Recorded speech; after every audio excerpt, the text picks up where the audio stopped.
Galera, estamos aqui hoje com o EpoCast. Me chamo Lara Costa e estou aqui com a minha companheira de gravações, Sofia da Hora. No podcast de hoje, vamos abordar sobre o 2 de julho, o seu processo de independência e a atuação das mulheres nesse cenário.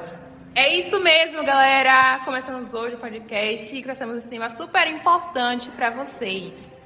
E para compor a nossa mesa hoje, trouxemos para vocês 4 convidadas super especiais que vão falar um pouquinho sobre esse tema, que é a historiadora Ana Vivian, formada na UFBA, mestre em História do Brasil e especializada na História do 2 de julho. Rayane Alves, formada na UNEB e especialista na História do Brasil e também na História de Joana Angélica. Ana Carolina, formada em Oxford e doutora nos estudos de Maria Quitéria. E Grace, formada na USP e doutora no projeto de pesquisa de Maria Filipa. Então, vou começar aqui chamando Ana Vivian. Vem cá, Ana, eu queria saber muito sobre essa questão mesmo da independência da Bahia, né? Então, para começar, você pode contextualizar para a gente sobre a ligação do 7 de setembro, que é ligada à independência da Bahia, que inclusive tem um feriado neste dia para representar, e o 2 de julho? Primeiramente, gostaria de agradecer pelo convite de estar aqui hoje no EpoCast, Lara e Sofia. Ainda mais para falarmos de um assunto super interessante e importante para a gente trazer em pauta, né, que foi essa história, né, o processo de independência no Brasil e que houve em outras capitais, inclusive da Bahia, aqui, né, a gente sabe que em todos os livros acadêmicos é dado como se o Brasil foi independente no dia 7 de setembro, mas a gente tem que saber que isso foi prolongado, que foi consolidado aqui na Bahia no dia 2 de julho de 1823. A gente sabe, né, pelas histórias acadêmicas, que a independência do Brasil foi um ato complexo que envolveu uma série de eventos em diversas regiões do que hoje chamamos de Brasil. Lutava-se contra a dominação portuguesa. No caso da Bahia, havia uma disputa pelo comando militar da região. Então, a gente sabe também, né, que a independência da Bahia, do Brasil, representa o fim da exploração colonial e a autonomia política dos brasileiros. No entanto, apesar da independência caracterizada pela pacificação, da separação política de Portugal e Brasil, na Bahia, especificamente em Salvador, né, e também na região de Cachoeira, tal processo seria caracterizado por lutas internas. O Recôncavo ainda era o centro da produção açucareira e no centro de Salvador, os portugueses ainda ocupavam fortes praças comerciais. Ainda havia uma influência muito grande da metrópole aqui no Recôncavo Baiano. Devido à sua forte influência econômica, muitos comerciantes acreditavam no retorno da submissão política do Brasil em relação a Portugal. Com as intensificações do processo de independência, a Bahia entra em guerra, saindo vitoriosa somente no dia 2 de julho de 1823, quando expulsa definitivamente os portugueses, que ainda resistiam ao reconhecimento da autoridade de Dom Pedro I. Então, a gente vê esse processo, né, que não somente ocorreu antes da independência, que já havia os boatos, já havia aquela concentração, certo? Durante, que a gente, nos livros acadêmicos, especificam somente Rio de Janeiro, como a cidade que fez o ato de acontecer, mas não somente esse, lugares como Pernambuco, Maranhão e na Bahia também tiveram lutas internas, certo, para que esse processo pudesse ser consolidado. Então, não somente é comemorado, né, a data, né, do feriado é dada no dia 7 de setembro, mas a gente também tem que ter ênfase de que também no dia 2 de julho, que é somente comemorado aqui na Bahia, mas que em 2 de julho foi o final, a guerra final que aconteceu, certo, da expulsão definitiva das tropas portuguesas aqui. E para além disso, para vocês terem noção, mulheres também atuaram nesse processo e infelizmente são esquecidas nesse processo acadêmico, né, que são ensinados nas escolas, né? A gente vê também exemplos como Maria Filipa, que foi muito importante nesse processo. Não, inclusive Maria Filipa, que a gente tem uma pessoa especialista nela, não é mesmo, Grace? Você pode contar um pouquinho da história de Maria Filipa para o processo de independência do 2 de julho? Muito obrigada, Sofia, Lara, pela oportunidade, de estar aqui no EpoCast para representar a Maria Filipa, que foi um personagem muito importante no processo do 2 de julho. E como nossa colega Ana Vivian falou, que não foi uma personagem muito valorizada, não é muito falada como outras personagens como a Maria Quitéria, a Joana Angélica e tudo mais. Então, a Maria Filipa, ela nasceu no ano de 1799, na Rua da Gameleira, que é o atual município de Itaparica. Então, ela cresceu numa família de escravizados, descendentes de sudaneses. Ela morou por ali na região da Beribeira e depois na Ponta de Balaesa. A ilha passou depois a ter o nome atual, que em tupi significa cerca de pedra, devido aos recifes de corais que a rodeava. Essa ilha ela tem 36 quilômetros de comprimento e uma superfície de 180 quilômetros quadrados, que, se eu não me engano, abrigam 36 localidades num casarão chamado Convento.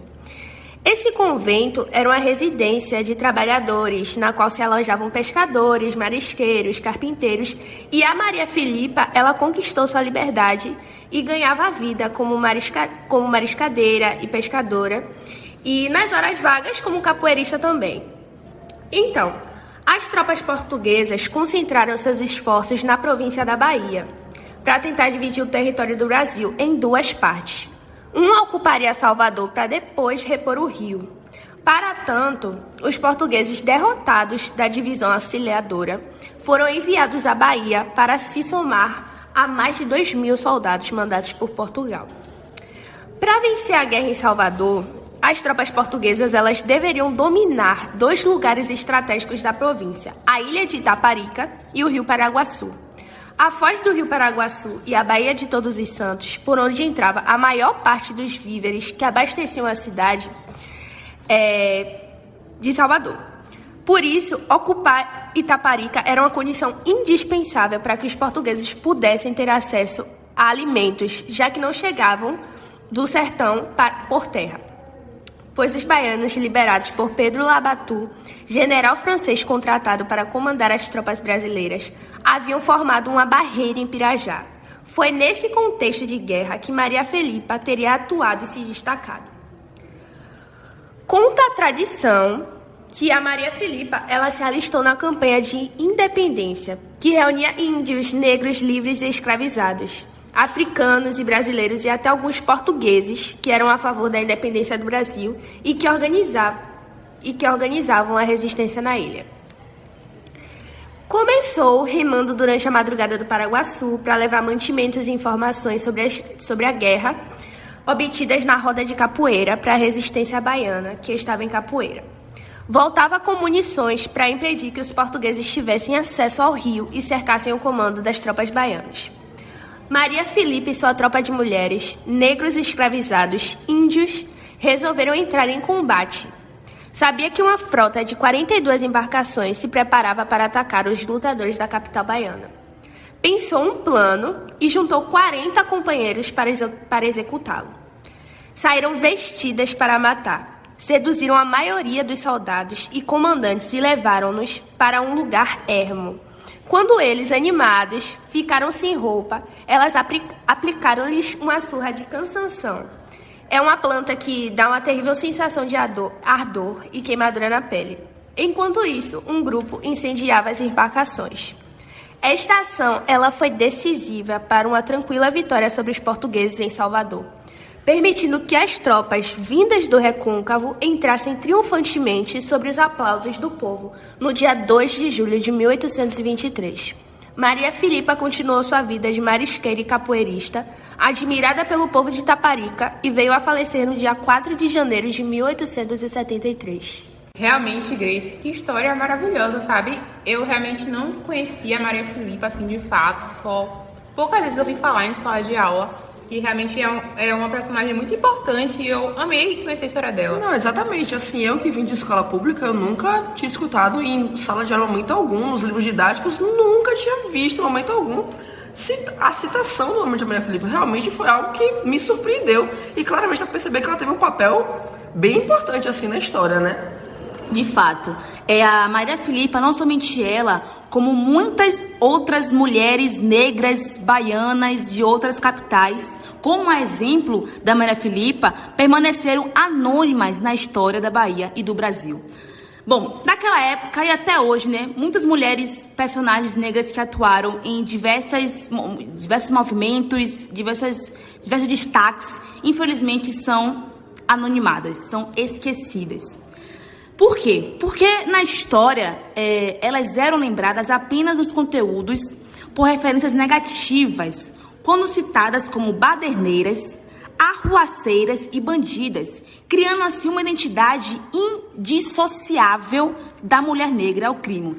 Isso é uma imposição muito racista. Então a gente vê o racismo realmente enraizado, né, que leva essa figura feminina, né, uma mulher, né, e negra, né? É o racismo estrutural, a gente percebe que é uma coisa realmente histórica, né? Pois é, e as suas características estéticas, infelizmente, são marginalizadas e riscadas da existência. A glorificação da história da pátria ao incomparável heroísmo da mulher baiana, apesar de fazer uma referência à participação das mulheres, muitos jornais, muitas revistas, muitos livros históricos, inclusive, não falam da participação de Maria Filipa. Conclui-se, então, que, por se tratar de uma mulher e uma mulher negra, o periódico não hesitou em negligenciar sua participação e importância na luta de independência em terras itaparicanas, porque ela morava lá em Itaparica. Então, além dela ser esquecida pela história por completo, ela ainda não é tão mencionada e não tão importante no município de Itaparica. Realmente, Ana Bíblia, de extrema importância, sabe? Eu nunca tinha pensado por esse lado, onde que não só a pessoa em si, todas essas características socioeconômicas, socioculturais que ela estava trazendo com ela, mas também o lugar onde ela morava poderia fazer com que ela virasse um fantasma em meio a toda essa história, entendeu? Então, assim, realmente me choca e me dói, né? Porque foi uma guerreira que tivemos aqui nesse cenário do 2 de julho e todo o seu processo de formação dessa independência. Mas, assim, uma que eu sempre ouvi falar, também não com a devida importância, né? Mas pelo menos a gente tem uma rua com o nome dela, entendeu? A gente tem um convento, que é a Joana Angélica. E aqui temos nossa convidada Rayane, que eu gostaria que ela explicasse um pouquinho, né, da história de Joana Angélica. Talvez a gente consiga entender o porquê que Joana Angélica foi citada. Ela foi mostrada para nós aqui, leigos no assunto, né? Entendeu? Por que ela foi citada e Maria Filipa não? Entendeu? Pode explicar um pouquinho, Rayane? Oi, Lara. Oi, Sofia. É um imenso prazer estar aqui. Vale ressaltar, né, que Joana Angélica foi uma pessoa bastante importante, embora ela não tenha sido tão reconhecida. E eu fico muito feliz em saber que tem pessoas que se interessam pela história de Joana Angélica. Embora ela tenha um final um pouco triste, né? Mas Joana Angélica de Jesus nasceu em Salvador, Bahia, no dia 12 de dezembro de 1761, filha de uma bastarda família da capital baiana, recebeu uma esmerada de educação. Em maio de 1782, com 20 anos, entrou para um convento da Nossa Senhora da Conceição da Lapa, na Bahia. Depois, né, de cumprir o ano obrigatório do noviciado, em 18 de maio de 1783, se tornou uma irmã das religiosas reformadas, né, da Nossa Senhora da Conceição. Com o nome de Joana Angélica de Jesus, entre os anos de 1797 e 1801, a irmã Joana Angélica exerceu a função de escrivã do convento. Durante a guerra, o ponto, né, alto da batalha em Salvador foi a tomada do Forte de São Pedro, onde o brigadeiro Manuel Pedro, né, de Freitas Guimarães, comandante nativista, acabou dominado, preso e enviado para Portugal. Na sequência dos combates, soldados portugueses, grande parte embriagados, perseguiram os brasileiros que escaparam do quartel da Mouraria. Como esse ficava perto do convento da Lapa, eles foram até o convento para verificar se os brasileiros tinham fugido para lá. e se o local guardaria armas. Alegando, terem ouvido rumores, os portugueses disseram acreditar que as religiosas estivessem dando abrigo para os brasileiros. Ela tentou impedir que os soldados entrassem no claustro, que era vetado para os homens, e acabou sendo morta com golpes de baioneta. A freira agiu, de maneira a resguardar a integridade das freiras, colocando-se diante dos soldados portugueses, que queriam invadir a clausura, e acabou morta por eles. Então, diz ainda os pesquisadores, a ação dela era de proteger o convento, as noviças e a outras irmãs. Não tinha qualquer ligação com causa entre os portugueses e brasileiros. Poxa, Rayane, de verdade, muito bonita a história dela. Eu não sabia, assim, com tantos detalhes, a história de Joana Angélica, Ela basicamente se sacrificou, Ela morreu por todos, Lembra até a história de um grande senhor, Jesus Cristo. Então, achei bem interessante, Realmente, o significado do gesto da Joana Angélica ultrapassa a atitude patriota de um enfrentamento dos soldados portugueses, pela liberdade do Brasil. O seu martírio ocorre em defesa não somente de um edifício religioso, mas de que ela representa a comunidade de irmãs que vivia a fé em Cristo. Realmente essa questão da religiosidade é muito presente na história da Joana Angélica, por ela representar Cristo, e a igreja sempre vai ser respeitada. Então a gente vê essa menção muito importante da Joana Angélica, que ela acabou morrendo inocentemente, por uma situação que ela não tinha nada a ver, nem ela e nem as mulheres que ela estava tentando proteger, mas ela de qualquer forma faz parte da história, porque ela representa justamente essa proteção das pessoas que, infelizmente, acabaram sendo mortas inocentes, por uma luta maior, por uma questão maior, Então, a Joana todo o seu ato é um ato de fé, De fé, é verdade. E por falar em mulheres fortes e guerreiras, porque a gente está vendo aqui que o cenário feminino também é marcado, sabe, por muitas lutas e em defesa da nossa história. E isso é muito importante de ser valorizado, sabe? E então, para fechar com chave de ouro, eu queria conhecer agora, chamando a Carolina, que é especialista na história de Maria Quitéria, para falar um pouquinho sobre a história dessa mulher tão forte, sabe, e guerreira, e tão importante para a nossa sociedade. Então, Carol, você pode falar um pouquinho sobre a história de Maria Quitéria pra gente?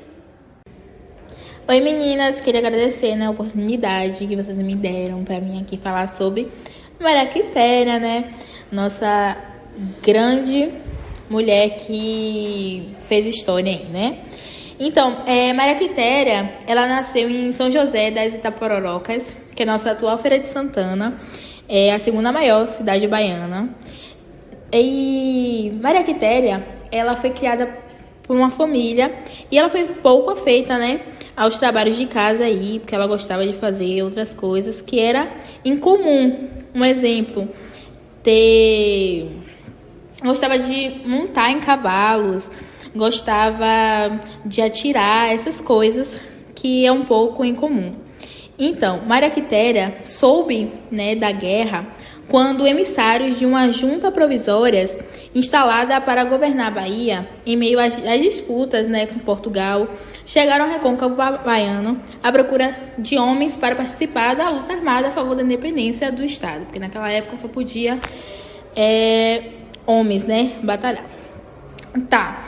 Então, ao saber dessa notícia, a Maria Quitéria tentou convencer seu pai a deixar que ela participasse da guerra, mas o pedido foi prontamente recusado, obviamente, E aí, Maria Quitéria foi à casa de uma das suas irmãs, Teresa, e pegou a roupa de seu cunhado, José Cordeiro de Medeiros. E além de cortar seus cabelos, nascia então o soldado Medeiros.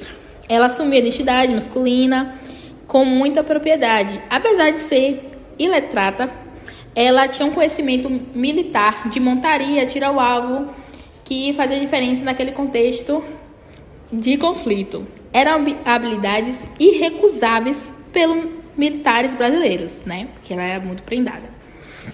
O major permitiu que Maria Quitéria continuasse no batalhão, já que possuía habilidades indescartáveis, né, com armas de fogo. Ela tinha só 30 anos na época, gente, em março de 1823, se eu não me engano.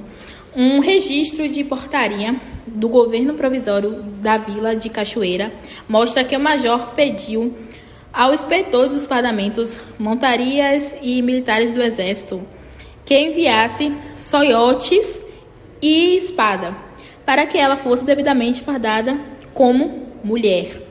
Registros apontam a participação de Maria Quitéria em ao menos 3 combates por aí, enquanto a independência era gritada em São Paulo, tá, por Dom Pedro I.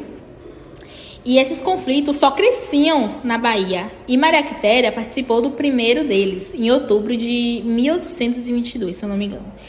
Não, foi em 1822. Na região da Pituba, aqui em Salvador. Depois, em fevereiro do ano seguinte, em Itapuã. Nesse período, ela foi promovida a primeira cadente. E em abril de 1823, Maria Quitéria comandou um grupo de mulheres civis que se uniram para lutar contra os portugueses na Barra do Paraguaçu, no litoral do Recôncavo. A resistência vitoriosa foi fundamental para garantir não só a independência baiana, mas também para alçar a figura de Quitéria como heroína da pátria. Os conflitos seguiram até 2 de julho, quando os últimos portugueses que ainda resistiam decidiram abdicar do combate. E só para dar um adendo referente à história de Maria Quitéria, que é muito importante, poucas mulheres chegaram à posição de general no Brasil. A maioria delas com atuação somente na área da saúde, como, por exemplo, a personagem Ana Nery, que foi muito importante durante a Guerra do Paraguai. São posições que não têm influências políticas nas decisões das forças, porém, tem um marco muito grande na questão da representatividade feminina aqui no Brasil. Em 1996, o Exército homenageou Maria Quitéria como patrono da corporação, ao lado de figuras, claro, masculinas, como Duque de Caxias e Marechal Rondon. Ela se tornou patrono do quadro complementar de oficiais. Também na época do governo de Getúlio Vargas, ela foi homenageada e ele bancou uma construção de estátua de bronze aqui em Salvador, com cerca de 1,60 m, localizada ainda hoje no Arco da Soledade, no centro histórico da capital baiana. Realmente, dessas 3 figuras, a que eu mais sempre escutei falar foi a Maria Quitéria, de verdade. É sua demonstração de bravura e coragem, porque assim, naquele tempo, se hoje já é difícil ser mulher nessa sociedade, né? Naquele tempo, então, misericórdia, eu não queria nem pensar sobre, né? E só dela ter tido toda essa vontade e essa bravura, né? Chegar e assumir um posto e falar assim, não, eu quero proteger, eu tenho condições de exercer esse papel e ter ido lá e feito, entendeu? É realmente sensacional. E com certeza. Acho que as 3 foram muito importantes, sabe? Eu gostei muito da história de conhecer as 3 figuras femininas muito importantes nessa luta aí. E é muito bom, sabe, ver mulheres representando, sabe? Como elas representaram. E foi muito importante, sabe? Pra mim. Eu acredito que eu consegui aprender muito durante esse podcast e já sei um pouquinho mais sobre todas elas. Não, exatamente, mas assim, o que me intrigou bastante foi que, assim, Maria Filipa, ela não foi tão destacada assim, né? Creio eu que um dos maiores fatores, os 2 maiores fatores, foi por conta da sua cor, realmente, né?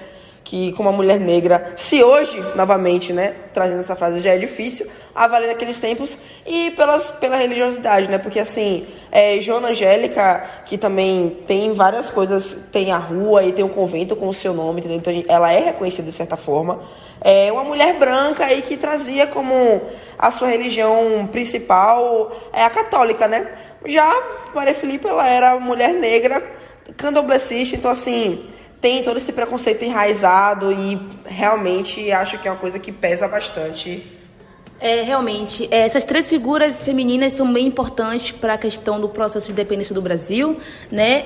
Uma atuou no independência do Brasil, lá junto com as tropas, as demais também atuaram como duas mulheres fortes, guerreiras também no processo aqui na Bahia, né? A gente vê essa questão do fato do machismo também estar impregnado, né? Essa questão do não acesso às mulheres às Forças Armadas. Eu acredito que a Maria Quitéria é uma figura que representa muito essa questão do adentramento das mulheres hoje em dia nas Forças Armadas. Eu acho que se não fosse por ela, a gente teria um pouco mais de dificuldade para entrar. Sobre a questão da religiosidade, né, da Joana Angélica, a questão da inocência, da pureza, né, e da força, né, da Maria Filipa, que representou, mesmo sendo uma mulher negra, uma mulher livre, mas que teve que enfrentar muitos periódicos da sociedade e, infelizmente, não foi tão ovacionada quanto as outras demais. De verdade, muito obrigada por cada um de vocês terem comparecido ao nosso podcast EpoCast, entendeu? Aqui estou sempre com minha companheira de fé, Sofia da Hora. Muito obrigada também por estar aqui comigo, ter criado esse projeto. Muito obrigada a Rayane por ter comparecido aqui, a Grace, Ana Carolina, entendeu? Muito obrigada, Ana Vivi. Muito obrigada também aos nossos ouvintes de sempre. Espero que todos vocês tenham aprendido um pouco, entendido a importância desse assunto abordado hoje, entendeu? Muito obrigada e voltem sempre para o nosso podcast. Tchau, gente. Tchau, gente. Obrigada. Beijo, pessoal.